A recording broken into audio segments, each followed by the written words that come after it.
Suite vidéo 2. Ils ne perdront pas leur salut s'ils ne prennent pas la marque de la bête, mais ils auront perdu leur enlèvement.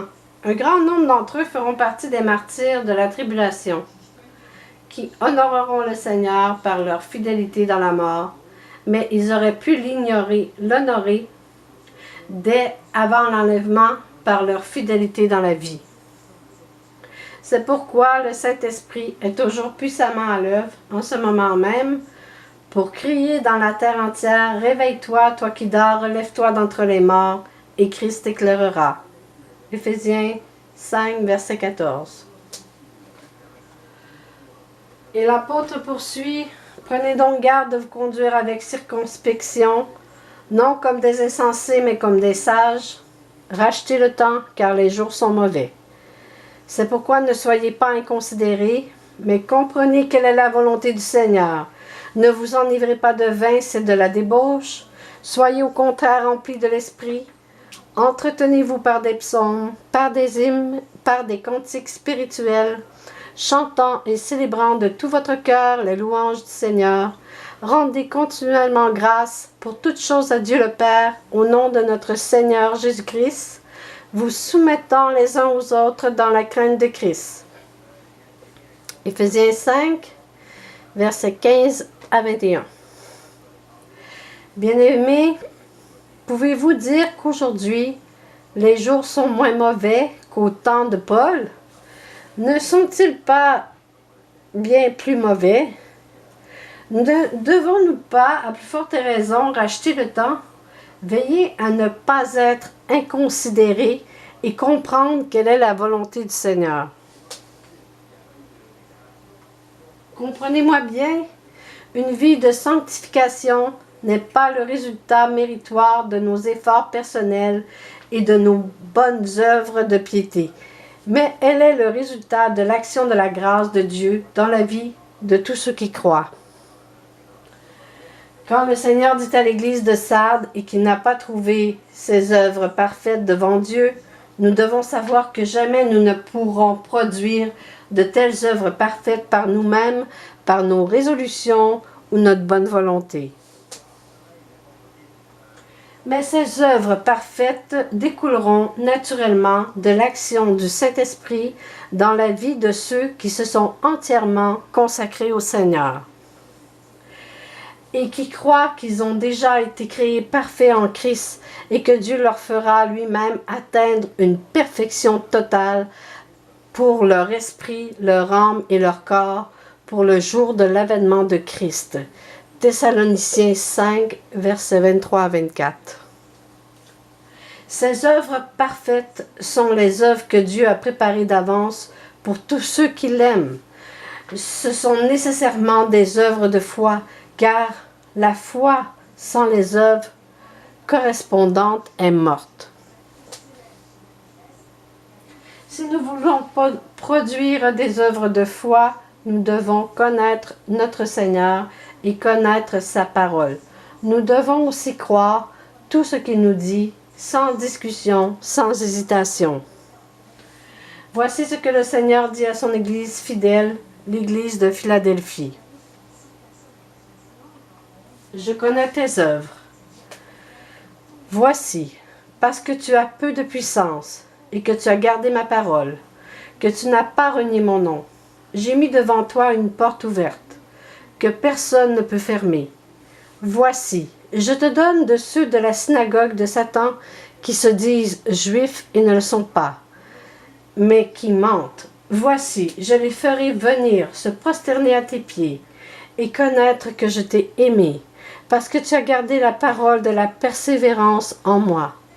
Je te garderai aussi à l'heure de la tentation qui va venir sur le monde entier, pour éprouver les habitants de la terre. Je viens bientôt. Retiens ce que tu as, afin que personne ne prenne ta couronne.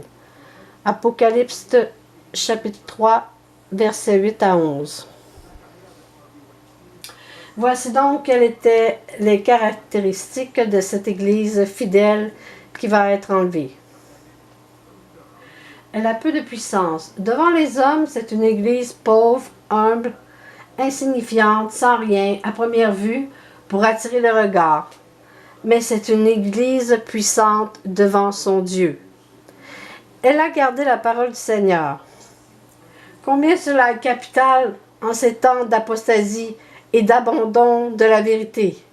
L'Église qui va être enlevée aime avant tout la vérité. Elle veut marcher et elle marche selon la vérité. Elle est le compromis et le mensonge.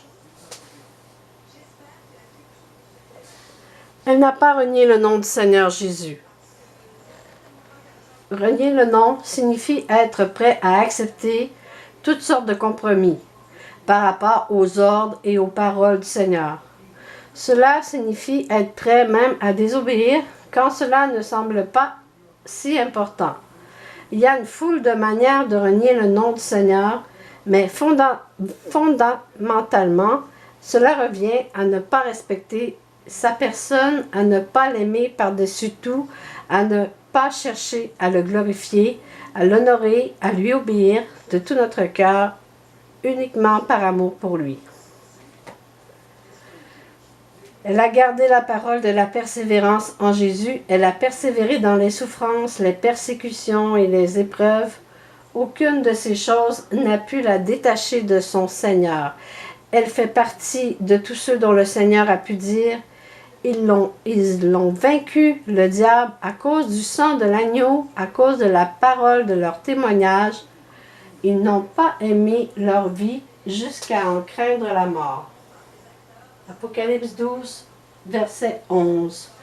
Oui, cette Église fidèle a un témoignage qui parle. Un témoignage qui parle à Satan, qui parle aux hommes, mais surtout qui parle au cœur de Dieu. Cette Église-là est seule qui sera enlevée. Il est encore temps de sortir de votre torpeur. Le Seigneur vous montre que vous êtes partie de ceux qui dorment. Il suffit d'une seconde pour se réveiller du plus profond sommeil. Mais n'attendez pas le son de la dernière trompette pour vous réveiller.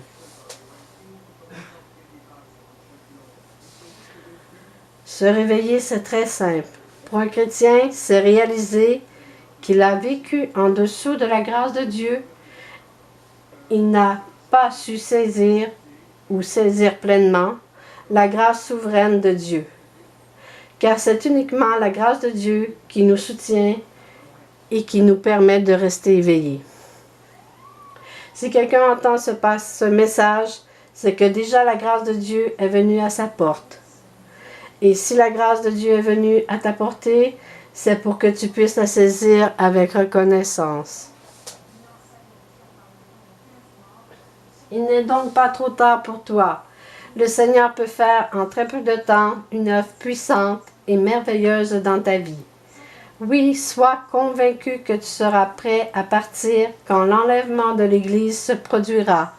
Mais ne remets pas demain ta décision de te réveiller et de saisir tous les moyens de grâce que le Seigneur te tend. Demande-lui d'ouvrir ton intelligence spirituelle pour que tu comprennes quelle est la grandeur de l'appel que Dieu t'adresse et que tu saches de quelle manière tu peux y répondre. Uniquement par la foi. Sois décidé à apprendre, sous la direction de Jésus, à marcher par l'Esprit. Demande-lui de te remplir tout à nouveau et toujours plus de son esprit. Replace ta main dans la main du Seigneur. Reprends ta route sur le chemin étroit qui mène à la vie éternelle et qui passe par cette rencontre glorieuse sur les nuées avec celui que nous attendons d'un moment à l'autre.